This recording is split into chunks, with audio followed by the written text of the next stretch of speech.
আপনি যদি কোরআনকে প্রশ্ন করেন, কোরআন আমার নবীর জন্মের পূর্বে নাম কি ছিল সেটা কি তোমার জানা আছে নাকি?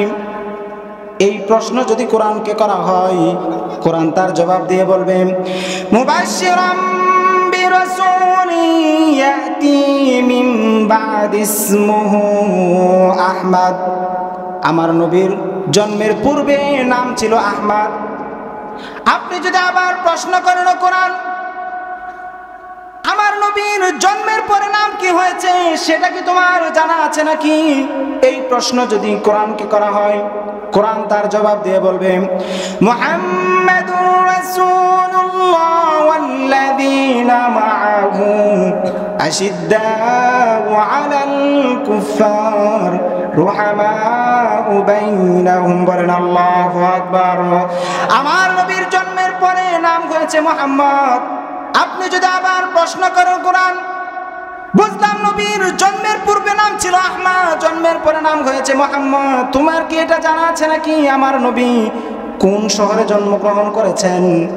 এই প্রশ্ন যদি কোরআনকে করা হয়, কোরআন তার জবাব দিয়ে বলবে ওয়াত-তিনি ওয়াজ-যাইতুনি ওয়া তুরি সিনিন ওয়া হাদাল বালাদিল আমিন। পবিত্র এই মক্কা নগরীতে আমার নবীর জন্ম হয়েছে। বলেন সুবহানাল্লাহ। আপনি যদি আবার প্রশ্ন করেন, কোরআন বুঝলাম নবীর জন্মভূমি ছিল মক্কা, এখন আবার যদি প্রশ্ন করা হয়, কোরআন তুমি কি এটা জানো নাকি আমার নবীর চেহারা মোবারকটা কেমন ছিল, আমার নবী দেখতে কেমন ছিল সেটা কি তোমার জানা আছে নাকি? এই প্রশ্ন যদি কোরআনকে করা হয়, কোরআন তার জবাব দিয়ে বলবে ওয়াদ-দুহা ওয়াল-লাইলি ইযা সাজা মা ওয়াদ্দাআকা রাব্বুকা ওয়া মা ক্বালা।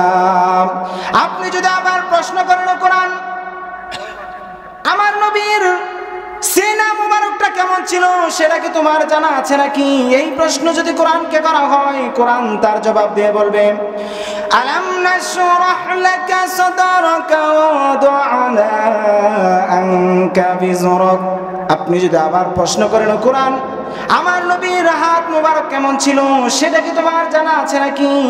এই প্রশ্ন যদি কোরআনকে করেন, কোরআন তার জবাব দিয়ে বলবে ইন্নাল্লাযীনা ইউবাইউনাকা ইন্নামা ইউবাইউনাল্লাহ ইয়াদুল্লাহি ফাওকা আইদিহিম। বলেন আল্লাহু আকবার। আপনি যদি আবার প্রশ্ন করেন, কোরআন আমরা তো জানি নবীর অনেক স্ত্রী ছিল, কন্যা সন্তান ছিল, সে ব্যাপারে তোমার কিছু জানা আছে নাকি? এই প্রশ্ন যদি কোরআনকে করা হয়, কোরআন তার জবাব দিয়ে বলবে ইয়া আইয়ুহান নাবিয়্যু কুল লিআজওয়াজিকা ওয়া বানাতিকা। আপনি যদি আবার প্রশ্ন করেন, কোরআন আমরা তো জানি নবীর অনেক বন্ধু ছিল, সাথী ছিল, সাহাবী ছিল, সেই সম্পর্কে তোমার কিছু জানা আছে নাকি? এই প্রশ্ন যদি কোরআনকে করেন, কোরআন তার জবাব দিয়ে বলবে মুহাম্মাদুর রাসূলুল্লাহ ওয়াল্লাযীনা মাআহু আশিদ্দাউ আলাল কুফফারি রুহামাউ বাইনাহুম। বলেন সুবহানাল্লাহ। মুহাম্মাদুর রাসূলুল্লাহ, মুহাম্মদ হচ্ছেন আল্লাহর রাসূল। আশিদ রুহামাউ বাইনাহুম, তার সাথে যারা আছে বন্ধু আবু বকর, উমর, সাহাবায়ে কেরাম, তারা নিজেদের মধ্যে পুষ্পকমল। আশিদ্দাউ আলাল কুফার, কাফেরদের উপর বজ্রকটন। বলেন সুবহানাল্লাহ। এভাবে আপনি আমার নবীর আরো যা কিছু আপনার দরকার নবী সম্পর্কে জানার, কোরআনকে প্রশ্ন করবেন, কোরআন আপনাকে স্পষ্ট এইভাবে জবাব দিতে শুরু করবে। বলেন সুবহানাল্লাহ। তো এইভাবে নবীর যা কিছু আছে কোরআন সংরক্ষণ করে রেখে দিয়েছে। এটা অন্য কোন নবীকে আল্লাহ দেয় নাই, যেটা আমার নবীকে দিয়েছেন।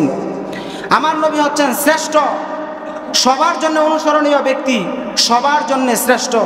আমার নবী একজন শিশু হিসাবে শ্রেষ্ঠ শিশু, একজন কিশোর হিসাবে শ্রেষ্ঠ কিশোর, একজন যুবক হিসাবে শ্রেষ্ঠ যুবক, একজন বাবা হিসাবে শ্রেষ্ঠ বাবা, একজন দাদার নানা হিসাবে শ্রেষ্ঠ দাদার নানা, একজন খতিব হিসাবে শ্রেষ্ঠ খতিব, একজন শিক্ষক হিসাবে শ্রেষ্ঠ শিক্ষক, একজন ওয়াইজ হিসাবে শ্রেষ্ঠ ওয়াইজ, একজন স্বামী হিসাবে শ্রেষ্ঠ স্বামী, একজন যোদ্ধা হিসাবে শ্রেষ্ঠ যোদ্ধা, একজন রাজনীতিবিদ হিসাবে শ্রেষ্ঠ রাজনীতিবিদ, একজন সমাজসেবক হিসাবে শ্রেষ্ঠ সমাজসেবক, একজন সমাজ সংস্কারক হিসাবে শ্রেষ্ঠ সমাজ সংস্কারক, একজন বিপ্লবী হিসাবে শ্রেষ্ঠ বিপ্লবী, একজন রাষ্ট্রনায়ক হিসেবে শ্রেষ্ঠ রাষ্ট্রনায়ক।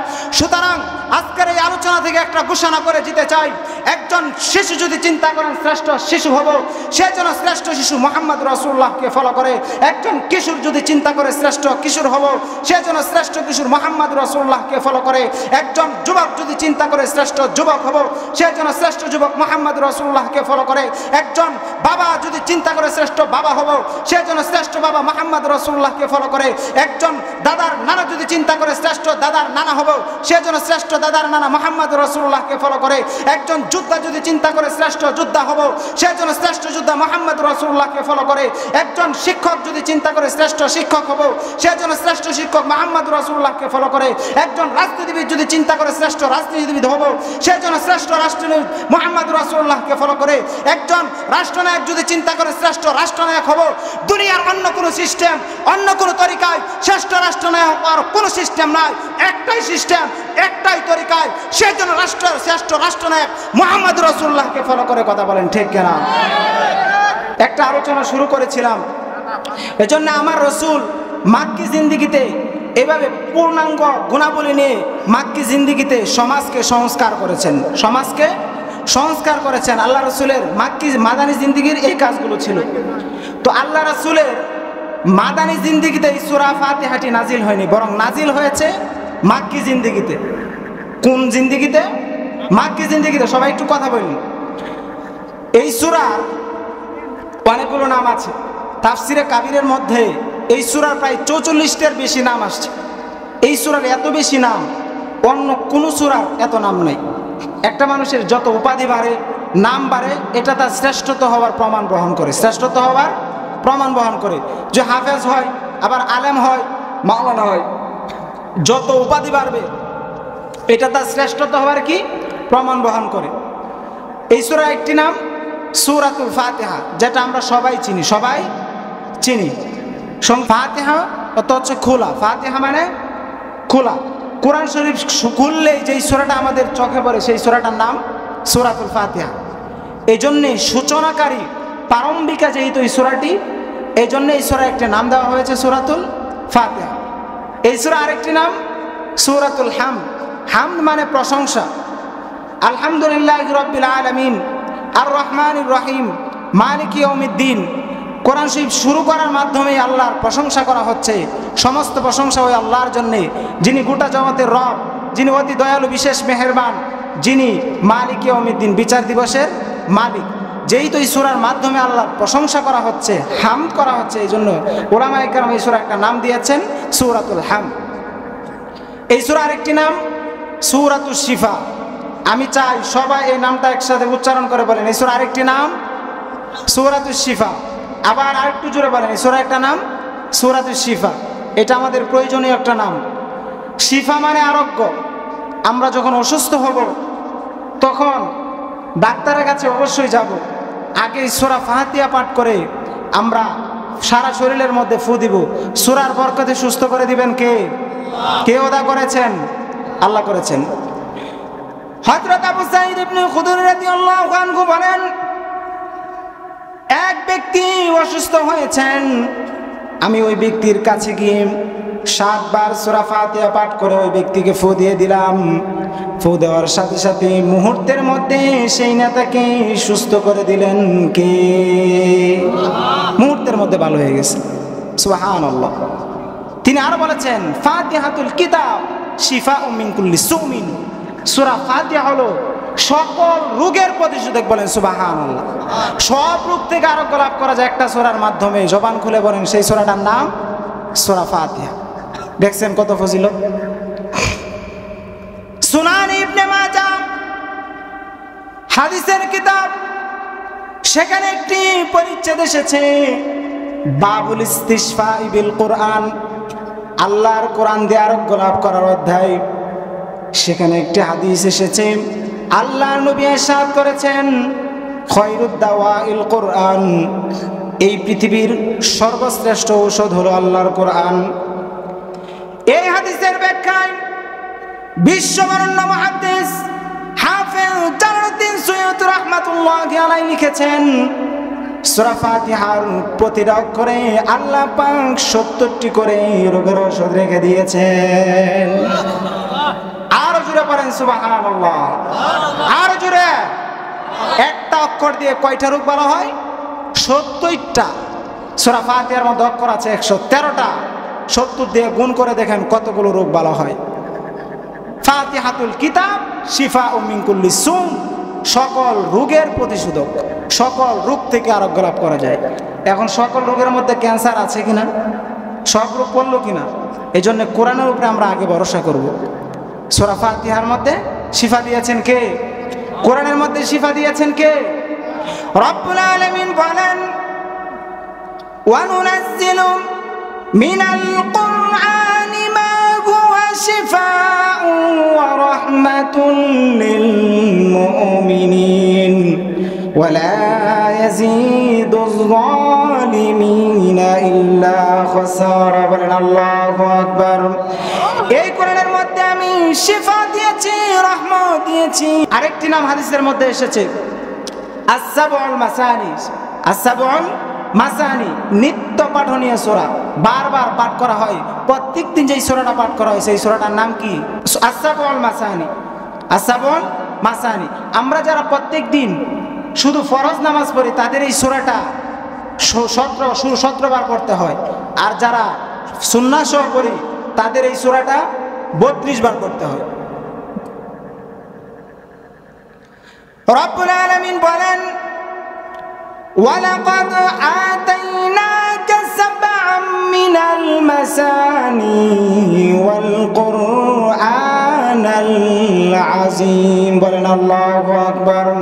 হে নবী, আমি আপনাকে নিত্য পাঠনীয় 7টি শব্দবাক্য দান করেছি, সাথে সাথে কোরআনে আযীম দান করেছি। নিত্য পাঠনীয় শব্দবাক্য, প্রত্যেকদিন এই সূরাটা পাঠ করা হয়, প্রতিনিয়ত পাঠ করা হয়। এজন্য এই সূরার নাম আস-সাবউল মাসানি, প্রতিনিয়ত পাঠকারী সূরা। 5টা নাম বললাম, সূরাতুল ফাতিহা, সূরাতুল হাম, সূরাতুশ শিফা, সূরাতুর রুকিয়া, আস-সাবউল মাসানি। 5টা নাম আমরা মনে রাখবো। এই সূরা হাদিসের মধ্যে এই সূরা অনেক ফজিলত আসছে। সংক্ষেপে কয়েকটা ফজিলত বলে শেষ করে দিচ্ছি। হাদিসে কুদসির মধ্যে এসেছে, আল্লাহর নবী ইরশাদ করেছেন, আমার কোন উম্মত যদি প্রত্যেকদিন সূরা ফাতিহা পাঠ করে, সূরা ফাতিহার বরকতে, ফজিলতে আল্লাহ রাব্বুল আলামিন ওই ব্যক্তির পরিবারে প্রত্যেকদিন 91টা বরকতের ফয়সালা করে দেন। সূরা ফাতিহার বরকতে, ফজিলতে আল্লাহ রাব্বুল আলামিন ওই ব্যক্তির আমলনামায় সাথে সাথে পুরা 30 পারা কোরআন খতমের সওয়াব লিখে দেন। অনেক ফজিলত এই সূরা। কয়েকটা মানলো, মাত্র 3টা বললাম। সূরা ফাতিহা সবচেয়ে ফজিলতপূর্ণ সূরা। আবার এই সূরা ফাতিহা কোরআনের মধ্যে সবচাইতে মর্যাদাপূর্ণ সূরা, সবচাইতে মর্যাদাপূর্ণ সূরা।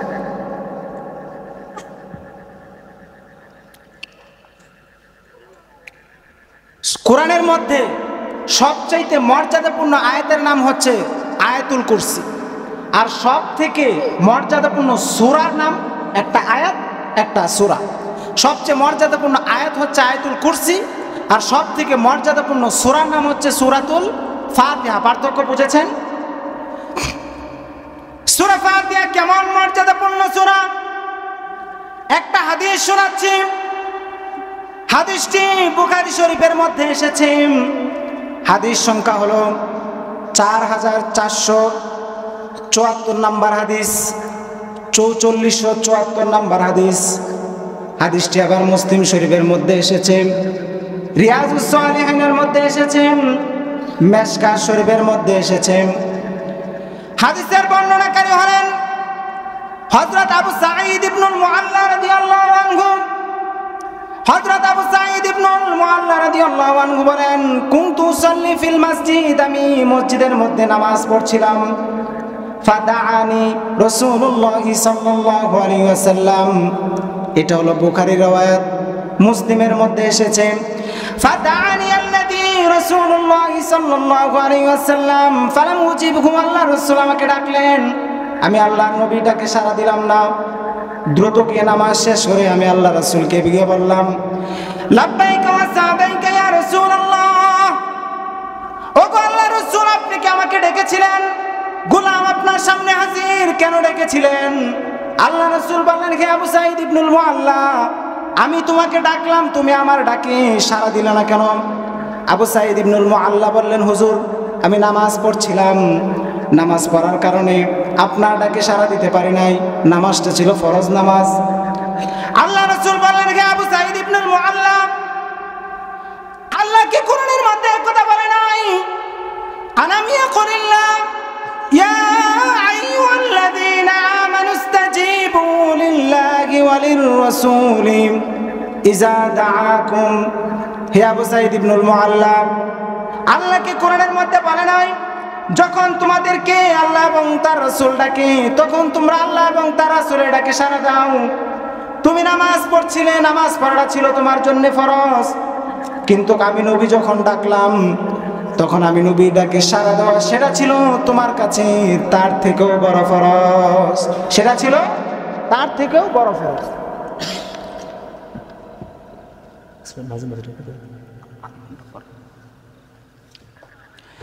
এরপর আল্লাহ রাসূল বললেন, আচ্ছা শোনো শোনো, লাউ আল্লিমান্নাকা সূরাতান গিয়াযামু সুওয়ারি ফিল কুরআন, আজ আমি তোমাকে এমন একটি সূরা শেখাবো, এমন একটি সূরা শিক্ষা দিব যেই সূরাটি কোরআনের মধ্যে সবচাইতে মর্যাদাপূর্ণ সূরা।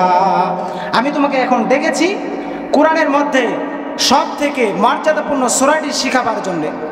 এরপর আবু সাঈদ ইবনুল মুআল্লা রাদিয়াল্লাহু আনহু বললেন, সুম্মা খরাজা বিয়াদিহি, আল্লাহ রাসূল আমার হাত ধরে বের হলেন, বের হয়ে যাচ্ছেন। তখন আমার মনে পড়ে গেল আল্লাহ রাসূল না বলেছেন আমাকে কোরআনের মধ্যে সব থেকে মর্যাদাপূর্ণ সূরাটি শিখাবেন, কই তিনি তো শিখাচ্ছেন না, তিনি তো বের হয়ে যাচ্ছেন। এরপর আবু সাঈদ ইবনুল মুআল্লা রাদিয়াল্লাহু আনহু বলেন, আমি আল্লাহ রাসূলকে সাহস করে বলেই ফেললাম, ইয়া রাসূলুল্লাহ, ইয়া হাবিবাল্লাহ, আপনি না বলেছেন আমাকে কোরআনের মধ্যে সব থেকে মর্যাদাপূর্ণ সূরাটি শিখাবেন, আপনি তো বের হয়ে যাচ্ছেন, কই শিখালেন না? এরপর আল্লাহ রাসূল বললেন, আচ্ছা শুনো শুনো, সেই সূরাটা আমি তোমাকে শেখাচ্ছি, সেই সূরাটা হলো আলহামদুলিল্লাহি রাব্বিল আলামিন হিয়া সাবউল মাসানি, বারবার পঠিত 7 আয়াত বিশিষ্ট সূরা ফাতিহা হলো কোরআনের মধ্যে সবথেকে মর্যাদাপূর্ণ সূরা। সূরা ফাতিহা হলো সবথেকে মর্যাদাপূর্ণ সূরা। তে হাদিসের মাধ্যমে আমরা স্পষ্ট করে পেলাম সবচেয়ে মর্যাদাপূর্ণ সূরা কোনটি? সূরা ফাতিহা। সূরা ফাতিহা কেমন মর্যাদাপূর্ণ সূরা আরেকটি হাদিস শোনায়, বুখারীর মধ্যে এসেছে, হাদিস সংখ্যা হলো 764 নম্বর হাদিস। হাদিসের মধ্যে আল্লাহ তাআলা বলেছেন, কসসামতুস সালাতা বাইনি ওয়া বাইনা আবদি নিসফাইন, নিসফু হালি ওয়া নিসফু হালি আবদি। সূরা ফাতিহাকে আমি এবং আমার বান্দার মাঝে অর্ধেক অর্ধেক করে ভাগ করে দিয়েছি। সুতরাং নামাজের মধ্যে কোনো বান্দা যখন সূরা ফাতিহা তেলাওয়াত করেন তখন শুধু আমি আল্লাহ শুনি তা নয়, বরং সাথে সাথে আমি আল্লাহ তার জবাবও দিয়ে দিই। সুতরাং নামাজের মধ্যে যখন কোনো বান্দা বলে আলহামদুলিল্লাহি রাব্বিল আলামিন, রব তখন জবাব দিয়ে বলে হামিদানি আব্দি, আমার বান্দা আমার প্রশংসা করেছে। বান্দা যখন বলে আর রহমানির রহিম, রব তখন জবাব দিয়ে বলে আসনা আলাইয়া আব্দি, আমার বান্দা আমার গুণকীর্তন করেছে। বান্দা যখন বলে মালিক ইয়াউমিদ্দিন, রব তখন জবাব দিয়ে বলে মাজ্জাদানি আব্দি, আমার বান্দা আমার শ্রেষ্ঠত্ব বর্ণনা করেছে। বান্দা যখন বলে ইয়াকা না'বুদু ওয়া ইয়াকা নাস্তাঈন, ওগো আল্লাহ আমরা কেবল তোমারই ইবাদত করি, তোমার কাছেই সাহায্য চাই, এই ছোট্ট আয়াতের মাধ্যমে রব যখন আল্লাহর কাছে পরিচয় তুলে ধরে, রব তখন জবাব দিয়ে বলে হাদা বাইনি ওয়া বাইনা আবদি বলে আবদি মা সাল, এটাই হলো আমার এবং আমার বান্দার মাঝে সম্পর্ক। আমি হলাম মাবেদ, আমি হলাম মাবুদ, তোমরা হলো আবেদ, আমি হলাম মনিব, তোমরা হলো গোলাম। সুতরাং ওরে আপনি মাসাল, গোলামের উচিত হলো মনিবের কাছে চাওয়া, তোমরা আমার কাছে কি চাও চেয়ে নাও। রবের কথা শুনে মালিক তখন, গোলাম তখন আল্লাহর কাছে চাওয়া শুরু করে, ইহদিনাস সিরাতাল মুস্তাকিম, ওগো আল্লাহ তুমি আমাদেরকে সিরাতাল মুস্তাকিম দান করো। ইহদিনাস সিরাতাল মুস্তাকিম সিরাতাল্লাযীনা আন'আমতা আলাইহিম, নিয়ামত প্রাপ্তদের পথে তুমি আমাদেরকে পথ দেখাও। নবী, সিদ্দিক, শুহাদা, সালেহিনদের পথে পথ দেখাও। সিরাতাল্লাযীনা আন'আমতা আলাইহিম গায়রিল মাগদুবি আলাইহিম ওয়ালাদ-দাল্লিন, লানত প্রাপ্তদের পথে নয়, গজব প্রাপ্তদের পথে নয়, ইহুদি খ্রিস্টানদের পথে নয়। এরপরে বান্দা যখন বলে আমিন, এখানে আপনারা যারা আছেন সবার কাছ থেকে আমি উচ্চস্বরে একবার আওয়াজ করব, সকলেই পড়েন আমিন। আরো জোরে পড়েন আমিন। আকাশ বাতাস মুখরিত করে পড়েন আরেকবার আমিন। এই যে আপনারা পড়েছেন আমিন, আপনাদের সাথে ফেরেশতারাও পড়েছে আমিন। মান ওয়াফাকা তামিনুহু তামিনাল মালায়েকা, আপনার আমিন বলাটা যদি ফেরেশতার আমিন বলার সাথে মিল হয়ে যায়, গুফির লাহু মা তাকদ্দামা মিন যামবি, আল্লাহ রাব্বুল আলামিন ওই ব্যক্তিদের পূর্বের সব গুনাহগুলো মাফ করে দেন। এজন্য আল্লাহ রাব্বুল আলামিন চমৎকার ভাবে সূরা ফাতিহাটি শুরু করে দিলেন, আলহামদুলিল্লাহি রাব্বিল আলামিন। সমস্ত প্রশংসা ওই আল্লাহর জন্য, যিনি গোটা জগতের রব। আল্লাহ রাসূল ক্ষমা ঘোষণা করে দিয়েছেন, বলেছেন লা তাসরিবা আলাইকুমুল ইয়াউম, আজকে সব মাফ, আজকে সব ক্ষমা, পূর্বে যে যত অপরাধ করেছো সব মাফ করে দিয়েছি। তবে শাইখ ইবনে তাইমিয়া রাহমাতুল্লাহি আলাইহি আস-সারিমুল মাসলুল আলা শাতিমুর রাসূল, নবীকে যারা গালি দেয় তাদের সম্পর্কে লেখা ওই কিতাবের মধ্যে এনেছেন, আল্লাহ রাসূল মক্কায় প্রবেশ করে সবাইকে মাফ করে দিলেও তিনি গুণে গুণে 15 জনের নাম ঘোষণা করেছেন। বলেছেন আইনামা সুকিফু উখিযু ওয়া কুতিলু তাকতিলা, এদেরকে যেখানে পাওয়া যাবে পাকড়াও করে হত্যা করতে হবে। আব্দুল্লাহ ইবনে কতল, কুরতুনা, কুরাইনা, সাররা, নাকিস ইবনে সুবানা, ইকরামা ইবনে আবি জাহাল, ওয়াহশি ইবনে হারব, এভাবে 15 পর্যায়ক্রমে 15 জনের নাম ঘোষণা করেছেন রহমতের নবী, যার গোটা দেহটাকে আল্লাহ মায়ার মমতা দিয়ে তৈরি করেছেন, যেই নবীর সম্পর্কে আল্লাহ কোরআন স্পষ্ট বলেছেন ওয়া মা আরসালনাকা ইল্লা রাহমাতাল লিল আলামিন, হে নবী আমি আপনাকে গোটা জগতের জন্য রহমত হিসেবে প্রেরণ করেছি। সেই রহমতের নবীকে যারা গালি দিয়েছেন তিনি তাদেরকে ছাড় দেন নাই, আমরাও ছাড় দিতে রাজি না।